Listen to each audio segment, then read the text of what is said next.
ঘটনা, কত দুঃখের ঘটনা দেখাচ্ছিল। এই হচ্ছে মশলা, এই দেখো ভিতরে কাজ করছে। এই যে বালতিতে করে সব কিছু আমি কিন্তু নামিয়ে দিচ্ছি। ফ্যামিলিকে খুশি রাখার জন্য, ভালো রাখার জন্য এতটা কষ্ট মেহনত করছি। বাবা আইফোন দাও, বাবা বাইক দাও, এটা চাই সেটা চাই, কিন্তু বাবার কাছে চাওয়ার আগে না বাবার কষ্টটা একবার বোঝো। Hello guys, good morning, welcome back to my new blog. তো সকলে কেমন আছো? আশা করছি সকলে ভালো আছো। তো গাইস, আজকের আমার 25 দিন চেন্নাই, আর আজকেরও কিন্তু কাজে বেরিয়ে পড়লাম। আর আজকে কিন্তু ভাই আমাকে বাইক চালাতে হবে, তার জন্য এই খাবারের পুডলি আর হেলমেট সঙ্গে চাবি নিয়ে নিয়েছি। আর আমার বাইক কিন্তু বাইরে বার করানো আছে, কারণ আমাদের টেগলু মিস্ত্রি ও ওনার কার শরীর ভালো নেই, তার জন্য আম্মাতুর স্টেশন থেকে চেন্নাই যে সেন্ট্রাল ওখানে যাবে, ওখানে তাকে ছেড়ে দিয়ে আসবে। তার জন্য আমাকে বাইক চালিয়ে যেতে হবে। আর এতটা ভাই দূর আর প্রচণ্ড জ্যাম জানো তো, তার মধ্যেও বাইক চালিয়ে নিয়ে যেতে হবে। প্রথম এসে বাইক অনেকবার চালিয়েছি, কিন্তু আজকের আবারও চালিয়ে নিয়ে যেতে হবে। আজকে স্কুটি চালাতে হবে। তো ব্লগটা শেষ পর্যন্ত দেখো। আর বাইরে তো ভিডিও করতে পারবো না, কারণ ভাই লিমিট করা আছে। আর এখানে ভিডিও লিমিট করা আছে বলতে বাইরে ভিডিও বানাতে পারছি না সাহস করে। আর আমার রুম থেকে মিস্ত্রিরাও বারণ করে দিয়েছে।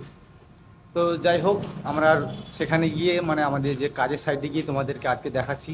নতুন নতুন কাজ হবে, নতুন নতুন ভিডিও দেখাবো, তোমরা দেখতে থাকো। আমাকে ফেসবুক থেকে দেখলে ফেসবুকটাকে ফলো করে দিলে অবশ্যই, আর ইউটিউব থেকে দেখে থাকলে ইউটিউবটাকে অবশ্যই সাবস্ক্রাইব করবে, ঠিক আছে? আর তো গাইস, ফাইনালি আমরা কাজে চলে এসেছি।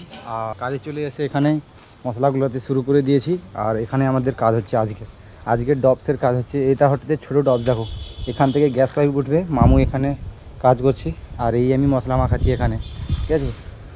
আর এই সব যন্ত্রপাতি নিয়ে বসে রয়েছি। আর এখান থেকে যখন পরপর নিচের দিকে নামবে গাইস, তখন আমাকে কিন্তু এই দড়িতে বেঁধে আর বালতিতে করে মশলা কিন্তু ঝুলে ঝুলে দিতে হবে, ঠিক আছে? কারণ জায়গাটা অনেক শর্ট তো, তাই। আর অলরেডি কিন্তু আমাদের 1 ঘন্টা কাজ হয়ে গেছে। আর ওই দিকে যে মশলা ছিল, ওই মশলাটা অলরেডি শেষ হয়ে গেছে। আর এখন বাজে প্রায় 11:30টার মতো। 1 থেকে 1.5 ঘন্টা কাজ হয়ে গেছে। এখন আমাদের চা খাবার টাইম। চাও চলে এসছে নিচে। এখন আমাদের চা এসে গেছে, আর এই চা খাচ্ছি। আর মামু চা খেয়ে ওইদিকে স্পঞ্জ করছে, ঠিক আছে? 11টা বেজে গেছে, তার জন্য চা খাচ্ছি এখন। গাইস, ফাইনালি কিন্তু আমার মশলা মাখানো হয়ে গেছে। আর আজকে কিন্তু রোদের তাপটা প্রচণ্ড ভাই। আর এই রোদে আজকে সারাদিন কাজ করতে হবে, গরম। আর মামু কিন্তু ভিতরে ছাই পাচ্ছে, কিন্তু আমি ছাপাচ্ছি না। আর এই জিনিসটা দেখো, এই একটা মেডিসিন কেমিক্যাল দেওয়া আছে, যে ওইখানে রাখা আছে কেমিক্যালটা। এই কেমিক্যালটা দেওয়া হচ্ছে আমাদের। মামু, কেমিক্যাল কি আর লাগবে না? এটা ডাবায় ঢেল দিই। তো দেখাচ্ছি তোমাদেরকে কোন কেমিক্যালটা। এই যে বড় ডাব্বা, এর আগে কিন্তু ছোট ডাব্বা নিয়ে এসেছিলো, এখন কিন্তু বড় ডাব্বা নিয়ে এসছে। ওই যে রাখা আছে, এইটা হচ্ছে বড় ডাব্বায়। এটা কেমিক্যাল ঢেলে দিতে হবে। আমি কিন্তু বেশি ঢেলে নিয়েছিলাম, তার জন্য এটাকে ঢেলে দিতে হবে।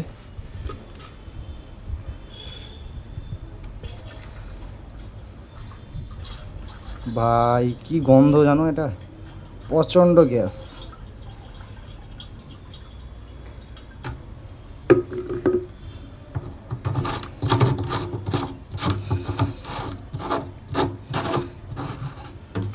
এই হচ্ছে ক্ষমতাবান এক্সট্রা কমপ্লেন্ট, এই হচ্ছে কেমিক্যাল। তো গাইস, বাইরে থাকা মিস্ত্রিদের একটা সিন দেখাচ্ছি, দেখো একটা ঘটনা, কত দুঃখের ঘটনা দেখাচ্ছি। দেখো এই হচ্ছে মশলা, এই দেখো ভিতরে কাজ করছে।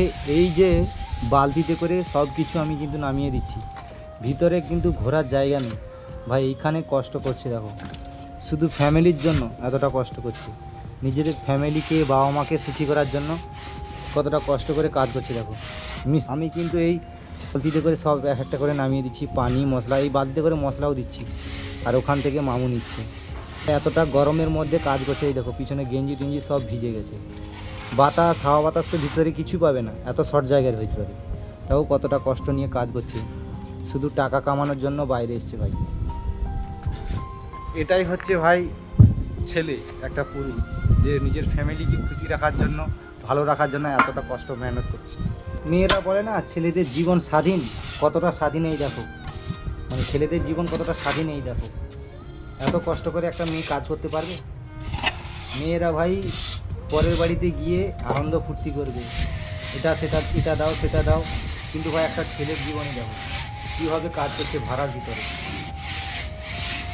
ভাড়ার উপরে 10-এর ভিতরে এই দেখো, এত সরু জায়গা গরমের মধ্যে।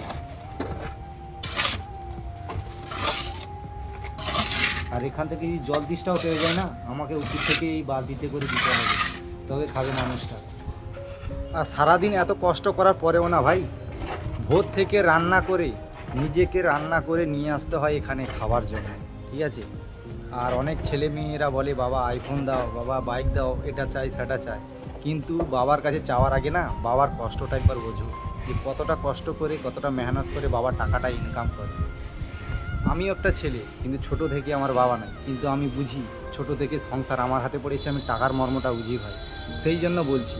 আর যেদিন দেখবে গা হাত পা ব্যথা যন্ত্রণা ভোর থেকে ওঠা হলো না, সেদিন কিন্তু ভাই খাওয়া বন্ধ, না খেয়ে কাজে আসতে হয়, ঠিক আছে। তো গাইস, ওখানে কাজ করতে করতে হঠাৎ ঠিকাদার ফোন করে বলে অন্য একটা জায়গায় কাজ হবে, তার জন্য আমরা সবাই 6 জন মিলে বেরিয়ে পড়ি অন্য জায়গায় যাওয়ার জন্য। আর ওখানে কাজ ছিল ওভার টাইমে কাজ, মাটি তোলা কাজ, যেখানে গর্ত করে কলম দেওয়া হয়েছিল, সেই গর্তগুলো পূরণ করার জন্য মাটি কিনেছিল ঠিকাদার, সেই মাটিগুলো পূরণ করে দিয়ে আর কাজ করতে করতে আমাদের কিন্তু প্রায় 9টা বেজে যায়। এখন আমরা যাচ্ছি রুমের দিকে, আর আমরা কিন্তু যাচ্ছি একটা বড় ব্রিজের উপর দিয়ে। আর এই যে দেখছো, এটা হচ্ছে রাতের চেন্নাই। কোয়ালিটি একটু কম বেশি হতে পারে, কারণ আমার মোবাইলে চার্জ শেষ হয়ে গেছিল, তার জন্য আমার মুরসালিমের মোবাইলটা নিয়ে ভিডিও করে শুরু। তো আজকের ব্লগটা কেমন লাগছে কমেন্ট করে জানাবে। যদি ব্লগটা ভালো লেগে থাকে তাহলে চ্যানেলটা সাবস্ক্রাইব করবে, আর ফেসবুক থেকে দেখে থাকলে ফেসবুকটাকে ফলো করবে অবশ্যই। দেখা হচ্ছে নেক্সট ব্লগে, ততক্ষণে টাটা বাই বাই, সবাই ভালো থাকবে।